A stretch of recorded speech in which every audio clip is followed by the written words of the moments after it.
ನಮ್ಮ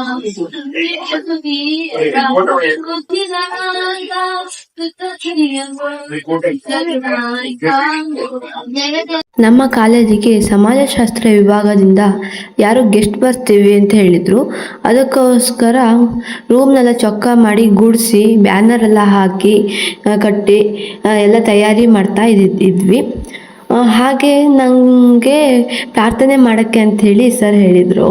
ನಾವು fully nervous ಅಂದರೆ ನರ್ವಸ್ಸು. ಪ್ರಾರ್ಥನೆ ಮಾಡ್ಬೇಕಾದ್ರೆ ಫುಲ್ ಹೆದರಿಕೆ ಆಗಿಬಿಟ್ಟಿತ್ತು. ಯಾಕೆ ಅಂದರೆ ನನಗೆ ಸ್ಟೇಜ್ ಪರ್ಫಾರ್ಮೆನ್ಸಿ ಮಾಡೋಲ್ಲ ಗೊತ್ತಿಲ್ಲ. ಅದರಿಂದ ಫಸ್ಟ್ ಟೈಮ್ ಮಾಡಿದ್ದಕ್ಕೆ ನಂಗೆ ಸ್ವಲ್ಪ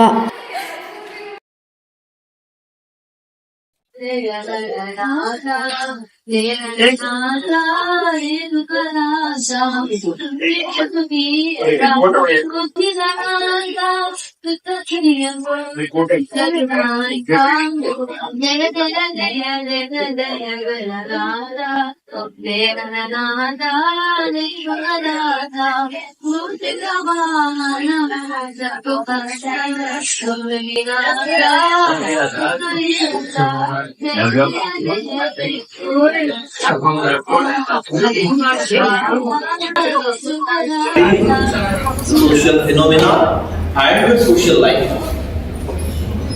ಡೈಲಿ ನಾವೇನು ಬದುಕ್ತೀವಿ, ದಿನನಿತ್ಯ ನಾವು ಹೇಗೆ ಬಾಳ್ತೀವಿ, ನಾವು ಸಾಮಾಜಿಕ ವ್ಯವಸ್ಥೆಗೆ ಹೇಗೆ ನಮ್ಮನ್ನು ರೂಪಿಸ್ಕೊಳ್ತೇವೆ, ಸಮಾಜ ನಮ್ಮನ್ನು ಹೇಗೆ ಇನ್ಫ್ಲುಯೆನ್ಸ್ ಮಾಡುತ್ತೆ, ಸಮಾಜ ನಮ್ಮನ್ನು ಹೇಗೆ ತಯಾರು ಮಾಡುತ್ತೆ, how we mould by society, ಇದನ್ನ ನಾವು ಈ ರೂಮ್ ಒಳಗೆ ಕಲಿತೀವಿ. ರೂಮ್ ಒಳಗೆ ಯಾವುದನ್ನು ಕಲಿತೀವಿ? ಎಲ್ಲೋ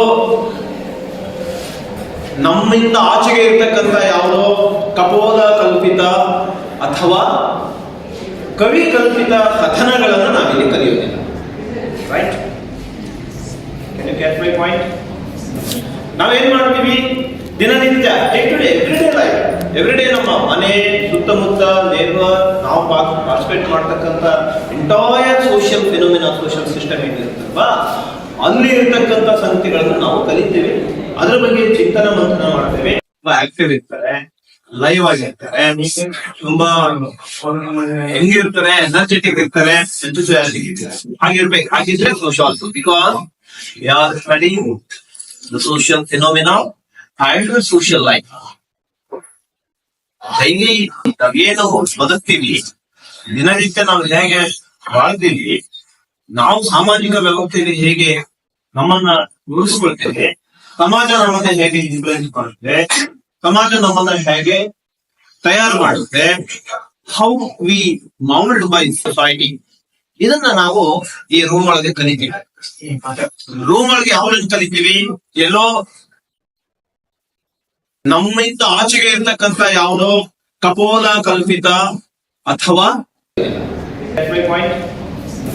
ನಾವೇನ್ ಮಾಡ್ತೀವಿ ದಿನನಿತ್ಯ, day to day, everyday life, everyday ನಮ್ಮ ಮನೆ ಸುತ್ತಮುತ್ತ ನೇಬರ್, ನಾವು ಪಾರ್ಟಿಸಿಪೇಟ್ ಮಾಡ್ತಕ್ಕಂಥ entire social phenomena, social system ಏನಿರುತ್ತಲ್ವಾ, ಅಲ್ಲಿ ಇರ್ತಕ್ಕಂಥ ಸಂಗತಿಗಳನ್ನು ನಾವು ಕಲಿತೇವೆ. ಅದ್ರ ಬಗ್ಗೆ ಚಿಂತನ ಮಂಥನ ಮಾಡ್ತೇವೆ. Second sum, fourth sum, six sum ಮಕ್ಕಳು ಗೊತ್ತಿದ್ದೀರಾ. ಆದ್ರೆ ಮುಂದಿನ ಭವಿಷ್ಯದಲ್ಲಿ ಸೆಕೆಂಡ್ ಸಮ್ ಮತ್ತೆ ಫೋರ್ತ್ ಸಮ್ ಮಕ್ಕಳಿಗೂ ಸಹ ಇದು ಯೂಸ್ ಆಗುತ್ತೆ. ಈಗ ನೀವು ಸ್ವಲ್ಪ ತಲೆಗೆ ಹಾಕೊಂಡಿದ್ರೆ ಮುಂದೆ ನಿಮ್ಗೆ ಯಾರು ಹೆಸರೋ ಇಲ್ಲೋ ಗೊತ್ತಿಲ್ಲ, ಆದ್ರೆ ಮುಂದಕ್ಕೆ ನಿಮ್ಗೆ ಅನುಕೂಲ ಆಗುತ್ತೆ. ನಾನು ಹೇಳಿದ್ದೀನಿ, ಸ್ಟಾರ್ಟಿಂಗ್ ಅಲ್ಲಿ ಹೇಳ್ತೀನಿ, ಪುಸ್ತಕದಲ್ಲಿ ಇರ್ತಕ್ಕಂಥ ಜ್ಞಾನವನ್ನ ನೀವು ತಿಳ್ಕೊಂಡಿದ್ದೀರಾ. ನಿಜವಾದ ಜ್ಞಾನ ಏನಂದ್ರೆ ಹೊರಗಡೆ ಹೋದಾಗ ಅದನ್ನ ಹೇಗೆ ನೀವು ಅಪ್ಲಿಕೇಬಲ್ ಮಾಡ್ತೀರಾ, ಹೇಗೆ ಅಪ್ಲೈ ಮಾಡ್ತೀರಾ, ಅದರ ಮೇಲೆ ನೀವು ನಿಮ್ಮ ವ್ಯಕ್ತಿತ್ವವನ್ನ ಅಥವಾ ನೀವು ಏನೋ ಒಂದು ಸ್ವಲ್ಪ ತಿಳ್ಕೊಳ್ತಕ್ಕಂಥದ್ದು, ಇದು ನಿಮ್ಮ ಜೀವನಕ್ಕೂ ಸಹ ಇದು ಸಹಕಾರಿ ಆಗುತ್ತೆ. ಅದು ಒಳ್ಳೊಳ್ಳೆ ಟಾಪಿಕ್ ಇದಾವೆ ಸೋಷಿಯಲ್ ನಲ್ಲಿ. ಸರ್ ಹೇಳಿದಾಗೆ ಬಹುಶಃ ನಮ್ಮ ಫೈನಲ್ ಇಯರ್ ಮಕ್ಕಳು ನನಗೆ ನೋಡೋಣ ನಾಳೆ ನಾಡಿದ್ದೊಳಗಡೆ ಒಂದು 5 ಟಾಪಿಕ್ ನಿಮ್ಮ ಸುತ್ತಮುತ್ತ ನಡೀತಕ್ಕಂಥದ್ದು ನಿಮ್ಗೆ ಯಾವ್ದ್ರಲ್ಲಿ ಆಸಕ್ತಿ ಇದೆಯಾ, ಒಂದು 5 ಟಾಪಿಕ್ ಅನ್ನ ಬರ್ಕೊಂಡ್ ಬನ್ನಿ. ನಾನು ನೋಡ್ತೀನಿ ಅದರಲ್ಲಿ ನಿಮ್ಗೆ ನಮ್ಮ ಸೋಷಿಯಲಿಸ್ಟಿಕಲ್ ಪಾಯಿಂಟ್ ಆಫ್ ವ್ಯೂ ಅಥವಾ ನಮ್ಮ ದೃಷ್ಟಿಕೋನದಿಂದ ಅದು ನಮ್ಮ ಸಬ್ಜೆಕ್ಟ್ ಸೂಟ್ ಆಗುತ್ತೋ ಇಲ್ಲ ಅಂತ ನಾನು ನೋಡ್ತೀನಿ. ಮತ್ತೆ ಅದನ್ನ ನಾನು ಕರೆಕ್ಷನ್ ಮಾಡ್ತೀನಿ.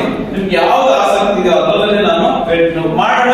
ಸರ್ ಹೇಳಿದಾಗೆ ಒಂದು ನೀವು ಮಾಡಿದ್ರೆ ಅದು ನಿಮ್ಮ ಭವಿಷ್ಯದಲ್ಲಿ ಈ ತರ ಟಾಪಿಕ್ಸ್ ಮೇಲೆ ನಾನು ಮಾಡ್ದೆ ಅಂತ ಹೇಳಿ ನೆನಪು ಮಾಡ್ಕೊಳ್ಳೋದಿರ್ಬೇಕು, ಅಥವಾ ಯಾರಾದ್ರೂ ನೆನಪು ಹೇಳ್ಕೊಳ್ಳೋದಿರ್ಬೇಕು. ಕೇಳ್ತಾರೆ ಕೆಲವು ಕಡೆ ಇಂಟರ್ವ್ಯೂಗಳಲ್ಲಿ ಕೇಳ್ತಾರೆ, ಇಂಟರ್ವ್ಯೂ ಹೋದ್ರೆ ನೀವು ಡಿಗ್ರಿನಲ್ಲಿ ನಿಮ್ದೇನೋ ವಿಶೇಷತೆ ಅಂತ ಕೇಳ್ತಾರೆ. ಎಲ್ಲರೂ ಡಿಗ್ರಿ ಮಾಡಿ ಹೊರಗಡೆ ಹೋಗೋದಲ್ಲ, ಇದರಲ್ಲಿ ನಾನು ಒಂದು ರಿಸರ್ಚ್ ವರ್ಕ್ ಮಾಡಿದ್ದೀನಿ ಸರ್ ಅಂದ್ರೆ ಅದು ನಿಮಗೆ ಹೈಲೈಟ್ ಆಗ್ತಾ